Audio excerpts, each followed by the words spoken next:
그간 한국 사회는 완전히 학력 사회였어요. 그러니까 그 학력 카르텔 바깥에 있으면 쉽게 성공은 못해요. 그럼 우리가 성공할 수 있는 방법은? 3개월 했는데 인생 안 바뀌면 저한테 전화 주세요.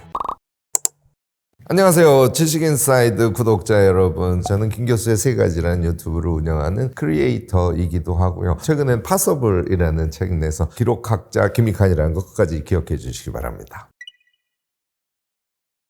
우리가 회사에서 정말 유능해 회사원으로서 성공하는 길이죠. 그 모든 것의 핵심은 생각이에요. 그 생각력을 키워주는 것은 메모와 기록이에요. 너무 심플하죠. 그렇지만 실천들을 안 하니까 그것의 시료를 잘 알지 못합니다. 자, 예를 들어서 무슨 어떤 보고서를 좀 내주세요. 그러면 거기에 자기의 풍부한 아이디어나 아무도 예상하지 못했던 뭔가의 새로움이 있네? 이것을 주지 않는데 어떻게 회사에서 성공을 합니까? 회사에서 성공하려면 아이디어가 풍부한 사람, 그리고 그것을 쭉 뱉어낼 수 있는 사람, 이거를 반복한 사람은 그가 갖고 있는 업무의 새로움, 이 측면에서 다른 사람이 따라갈 수가 없어요. 이렇게 여러분들 성공할 수 있는 겁니다. 그간 한국 사회는 완전히 학력 사회였어요. 그러니까 그 학력 카르텔 안에 들어가 있는 사람들은 쉽게 성공을 했고요. 그 바깥에 있으면 쉽게 성공은 못해요. 그럼 우리가 성공할 수 있는 방법은? 내용입니다. 내용의 핵심은 생각에 있고, 그 생각을 깊이 있게 넓게 아주 아이디어가 많은 상태로 만들어주는 것도 기록이고, 그것을 겉으로 자유롭게 표출할 수 있는 능력을 키워주는 뇌의 회로도 결국은 메모와 기록을 통해서 뚫어줄 수 있는 거예요. 저를 예를 들어볼게요. 대중서를 첫 책을 거인의 노트를 냈지 않습니까? 34주 베스트셀러예요. 처음으로 대중서를 냈는데 왜 그런 대중적인 반응을 제가 받을 수 있었을까요? 두 가지 때문에 그래요. 하나는 진심을 담았기 때문에 그렇죠. 또 하나는 제가 항상 기록하고 메모하는 사람이기 때문에 생각이 이 잠재력에서 푹 튀어나와요. 튀어나오는 생각들, 이것이 여러분들이 실제로 기록이나 메모와 관련해서 현실적으로 필요한 것들을 그대로 저의 잠재성에서 끄집어내서 다양한 지식, 다양한 아이디어를 책 안에 우겨 넣을 수 있거든요. 내용이 풍부하니까 당연히 여러분들이 많이 사주셨겠죠. 자, 내가 사업을 시작했어요. 인터넷 쇼핑몰을 여러분들이 운영을 해요. 그러면 뭐가 관건이에요? 두 가지죠. 상세 페이지 구성, 그 다음에 그것을 마케팅 기법을 다양하게 써서 어떻게 할 것인가지 않습니까? 그 능력을 키워가는 방법은 자신의 생각의 힘을 키워가는 거예요. 그 생각의 힘을 구체적인 데까지 밀고 가는 힘이 있지 않으면 상세 페이지 쓸 수 없고요. 그 다음에 뭐 예를 들어서 메타 광고를 해. 그럼 거기 세팅하는 게 여러 군데 있잖아요. 걔를 하나하나 다 이해하고 이해한 생각의 끝을 가지고 실행하는 거거든요. 결국은 기록과 메모를 활용한 생각력의 끝판왕 수준까지 여러분들이 가지 않으면 여러분들 성공할 수 없습니다. 오늘 제 얘기 듣고 성공하기 위해서도 여러분들 반드시 메모와 기록의 습관을 몸에 착 붙이시기를 꼭 권합니다. 저는 제일 아쉬워하는 게 왜 한국 사람들은 월간 다이어리를 쓰지 않느냐예요. 한국의 다이어리 문화를 보고서는 제일 좀 힘들어하는 게 연간 다이어리를 매년 사요. 여러분들 3월까지 쓰신 분 손 한번 들어보세요. 이거 기록 덕후 아니면 못 씁니다. 왜냐하면요, 이유는 딱 한 가지예요. 효능 자체가 적기 때문에 그래요. 그러니까 맥락적 플래닝, 그리고 일정을 체크하는 거, 이거는 연간 다이어리로 가능합니다. 그런데 여러분들 그거 핸드폰으로 하지 못하러 거기다 그렇게 난리 구슬 지기십니까? 그렇게 할 일이 아니에요. 메모 기록 전도사로서 한국 사회에 월간 다이어리 쓰기 운동, 이런 걸 하고 싶은 거야. 한 달을 한 250쪽 꽉 채워서 쓰는 습관이 몸에 붙죠. 3개월 했는데 인생 안 바뀌면 저한테 전화 주세요. 정말이에요. 정말 여러분들께 이거 너무너무 강조하고 싶습니다. 왜 그런지 첫 번째는요, 한 달에 다이어리 한 권을 쓴다고 생각할 때 어떻게 거기에다가 자기 인생에 대한 생각을 안 쓸 수 있겠어요? 다이어리 첫 장을 쓸 때 자기 선언이 무엇인지를 메모를 해본다든지, 내 인생에 대해서 내가 어떻게 생각하지? 나다운 삶은 뭐지? 이런 생각을 안 할 수가 없어요. 인생 지도를 여러분들이 한 달에 한 번 그려본다고 생각해 보세요. 가운데다가 자기 꿈을 쓰는 건데, 처음에 쓰라 그러면 꿈을 갖고 있는 사람이 한국에 10명 중에 1명밖에 없거든요. 못 써요. 자신이 그동안 살아오면서 해왔던 것의 경향성을 쭉 보고 이 내면 욕망과 수행성을 합치면 자기의 꿈이 방향이 나와요. 그 꿈의 방향을 토대로 해서 자신의 꿈의 직업적인 어떤 종류, 그 다음에 그 꿈을 달성했을 때 어떤 수치, 이런 것들을 합쳐서 만든 걸 우리가 꿈이라 그러거든요. 이거는 월간 다이어리를 쓰는 사람만 조기에 발견해낼 수 있습니다. 20대 분들 어떻게 이걸 안 쓸 수 있겠어요? 30대가 돼서 내가 중견이 되어가 어떻게 자기 꿈을 안 쓸 수 있겠어요? 40대 안 쓰면 큰일 나요. 내가 내 꿈을 향해서 삶을 살아가면. 월간 다이어리 쓰셔야 되는 첫 번째 이유는 이것 때문이에요. 자, 두 번째는 우리의 행위 자체가 지혜예요. 여러분들 느끼시죠? 걸음을 걷다가 어떤 사람의 패션을 보니까 오, 저거 되게 좋네? 지식이죠. 걔를 다 휘발시켜버리고 살아요. 여러분들이 기록 습관이 들지 않습니까?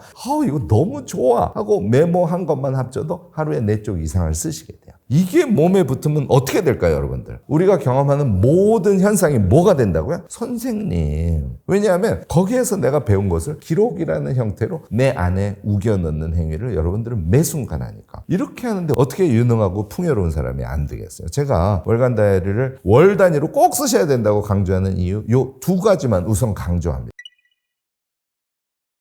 메모를 엄청 하시는 분들이 지금 많아졌어요. 그런데 메모를 한다고 다 좋은 건 아니야. 무작정 엄청 쓰시는 분들이 많아요. 이 무작정 많이 쓰는 것의 문제점은 뭐냐면요. 메모와 기록의 핵심 원리는 생각에 있어요. 그러니까 자기 속으로 생각을 한 것을 생각에 의거해서 메모하고 기록하지 않지 않습니까? 이거 말짱 도루묵입니다. 이게 이제 이론이 있는데 메모는 생각에 넣었다가 액슈얼 상태, 현재 상태로 끄집어내는 요것의 반복 운동을 할 때만 메모와 기록이 여러분들에게 엄청난 효과를 발휘하거든요. 자, 그래서 무작정 많이 쓰시는 분들은 오늘 제 영상 보시고 반드시 생각하고 생각을 끄집어내서 메모한다. 이렇게 생각하시기 바랍니다. 제가 이해를 돕기 위해서 한 가지 예를 들면 책을 읽지 않습니까? 책을 읽고 보고 베껴 쓰듯이 요약하시는 분들 있죠. 이거 될까요? 안 될까요? 당연히 꽝입니다. 안 돼요. 옆에 있는 걸 보고 베끼고 하면 자기 생각을 끄집어내는 메모가 아니기 때문에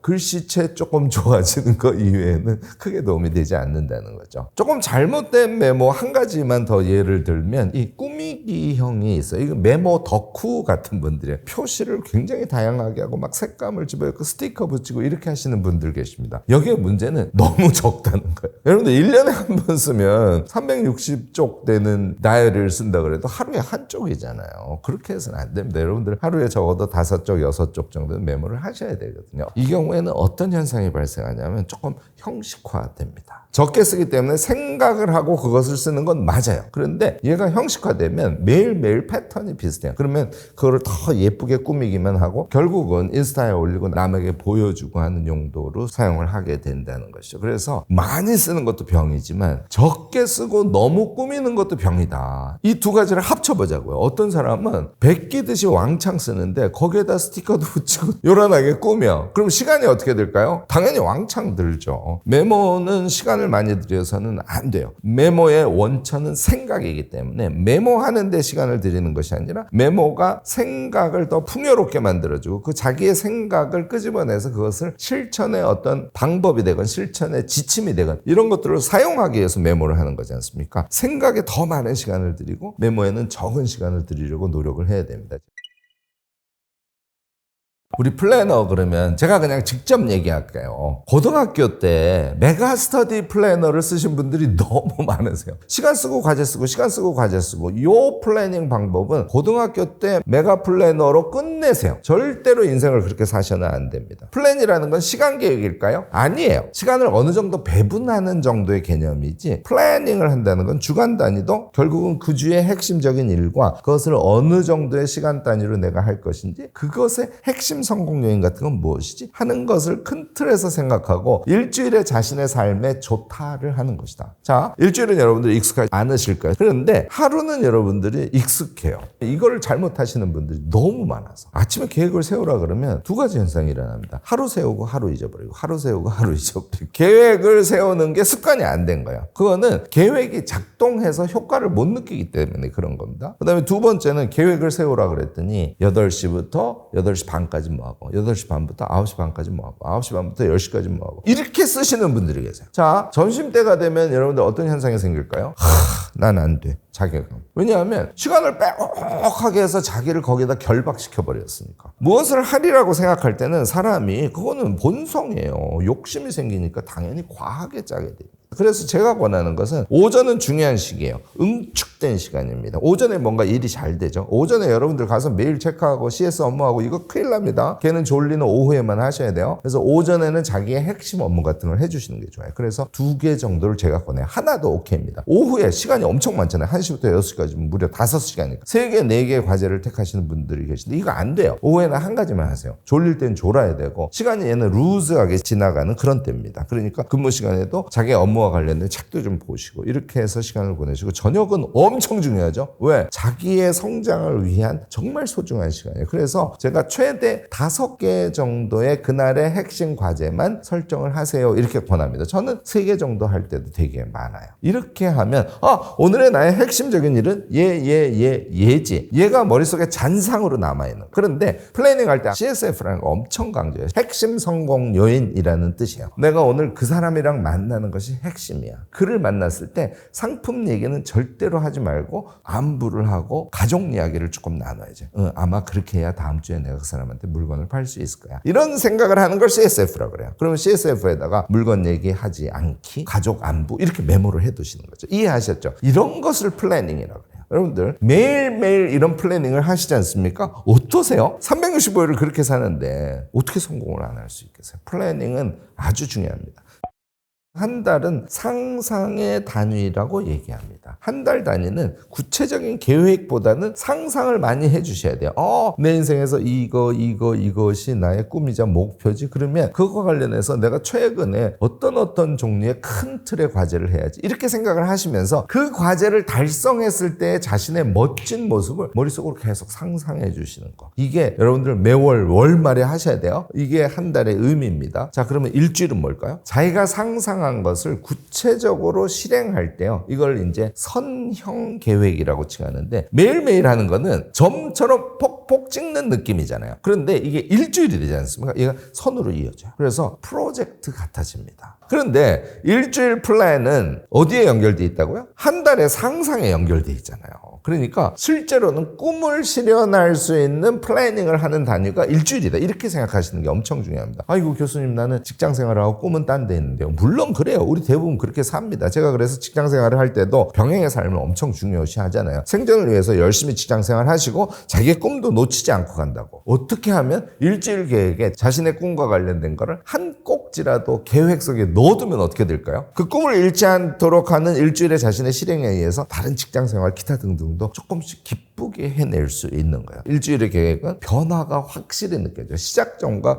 끝 지점에 아웃풋이 확실히 눈에 들어오기도 하고 거기에다가 월 단위의 자신의 생각을 연결시키면 뭐가 된다고요? 꿈을 실제로 실천할 수 있도록 만들어주는 아주 중요한 결절점. 이것이 바로 주간 계획이다. 이렇게 여러분들이 생각하시는 게 좋습니다. 주간 계획 꼭 세우세요. 반복된 행위를 우리가 계속해요. 그러면 패턴이 지어지지 않을까요? 패턴이 뭘까요? 우리의 실력입니다. 그러니까 전혀 다른 분이 와도 반복됨으로써 패턴을 인식하게 되고 패턴 안에 우리의 실력이 붙는 거예요. 자, 그러면 그 다음에 각자를 차이로 대응할 수 있을까요? 있어요. 똑같은 CS 업무라도 상대를 위해서 하는 것이 아니라 기계적으로 일하는 경우가 많지 않습니까? 그거는 머릿속에 그 업무의 패턴이 실력으로 빡 들어있지 않기 때문에 그럽니다. 그 패턴을 정확하게 알고 있으면 그에게 약간의 변형, 그에게 사랑을 통해서 말하는 것이 능력에 의해서 점점 가능해지는 거죠. 실력이 향상된 상태에서 반복된 일을 하지 않습니까? 그 반복된 일의 퀄리티는 다른 직원들이랑 아주 큰 차이를 나타내기 시작해요. 뭐로 돌아올까요? 성과로 돌아옵니다. 그 직원은 너무 전문적이에요. 어떻게 내가 짧게 얘기했는데 어떻게 그 본질을 팍 찍고서는 나에게 그걸 조언해줬지? 이렇게 여러분들의 행위의 성과를 놀라면서 평가를 해줄 거 아닙니까? 내가 지금 반복된 일을 하고 있다고만 생각하지 마시기 바랍니다. 그 반복을 통해서 자신의 문제의식이라든지 또는 그 문제에 대한 해법을 생각하는 방식이라든지 이런 것들이 패턴화되면서 그 패턴 자체가 반복을 통해서 진화되어 가는 것을 놓치지 마시기 바랍니다. 자, 여기에 뭐가 핵심일까요? 기록. 이 모든 게 기록이에요. 패턴이 조금씩 인식되는 것을 기록을 해두시는 것도 아주 중요하고요. 또는 한 사람 한 사람 매일 동일한 유형의 서비스를 할 때도 특징적인 것은 계속 메모를 해두시고요. 그 메모를 모아보시기 바랍니다. 제가 말씀드린 패턴화, 능력의 향상, 방법의 혁신, 이것은 기록을 모으고 그것을 자기식으로 분석하는 과정을 통해서 몸에 착 붙는 거예요. 반복, 너무 지겹다고 생각하지 마시고요. 그 안에 차이의 존재를 인식하시고 메모를 통해서 그것을 자신의 능력 향상의 계기로 만드시기 바랍니다. 메모는 결심에 의해서 된다고 생각하지는 않습니다. 두 가지를 여러분들이 꼭 하셔야 되는데요. 하나는 습관으로 느낄 수 있는 루틴 하나는 만들 수 있어야 돼요. 제가 권하는 기록 루틴은 자기 전 기록 루틴이에요. 왜냐하면 기록이 완전히 습관에 붙어 있지 않은 분들은 기록하는 것 자체를 잊어버려요. 그러니까 기록을 못하죠. 그런데 밤에는 할 수 있어요. 하루 동안 못했던 기록들을 추가로 좀 하는 그 습관을 붙이시면 여러분들이 기록 습관을 붙이는데 아주 큰 도움이 될 겁니다. 두 번째가 핵심이에요. 내가 기록을 했더니 이런 성과가 있었어. 걔가 몸에 느껴져야 돼요. 정말 이랬네. 기록이 이런 효과가 있구나. 얘를 한 번, 두 번만 팍 느끼지 않습니까? 제가 이렇게 막 열심히 기록 전도사 역할 안 해도 여러분들 기록 엄청 하십니다. 왜냐하면 그 효과를 알고 있으니까. 대표적인 게 책이에요. 저는 책을 읽지 않습니까? 45분 정도 읽으면 제가 좀 빨리 읽을 때는 80쪽 정도 읽고요. 아무리 늦게 읽어도 한 50쪽은 읽거든요. 그러니까 1시간 읽으면 제가 한 개 장을 읽을 거 아니에요? 장을 다 읽고 그 다음에 생각해요.